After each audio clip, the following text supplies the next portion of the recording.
Hey, Anthony, Yeah, what do you think about Trump threatening to invoke the Insurrection Act in Chicago?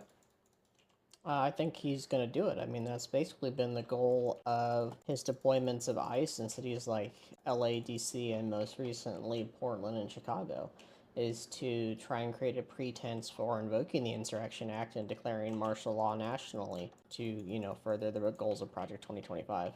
What is the Insurrection Act?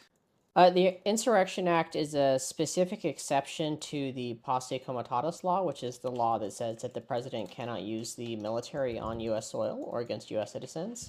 And it carves out that exception in cases of rebellion or insurrection, basically trying to overthrow the government. Now, that's not what's going on in Chicago or these other cities where the president has deployed ICE. What's going on there is that he's trying to use ICE and, to a lesser degree, the National Guard as his own personal paramilitary force, much in the same way that Hitler used the SS in Germany. And understandably and correctly, the citizens and the local governments are resisting that very illegal use of ICE in that manner, right? They've been completely defying all sorts of precedent, judicial standards, basic human decency. And even despite all that, the pushback from the citizenry has been overwhelmingly nonviolent. But the president and ICE are trying to create a situation where it does get violent so that he can invoke that.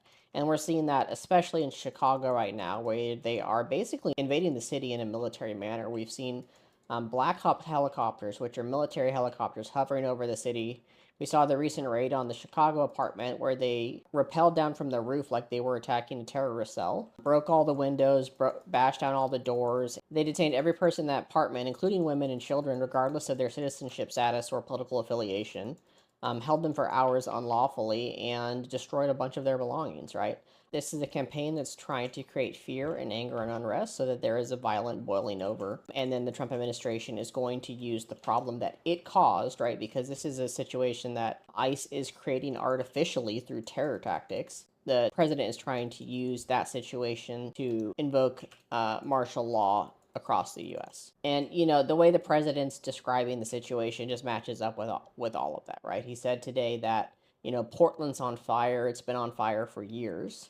First of all, Portland's not on fire. It's actually quite peaceful. It has not been on fire for years by any means. And the president also said that basically any political resistance to his use of ICE is, quote, a really criminal insurrection. So he's laying the grounds to try and do this, whether it's through legal matters or not, or for justified means or not. Basically, he's looking for a Reichstag fire, right? He's looking for a situation where he can create a problem and then use that problem as justification to oppress the American people.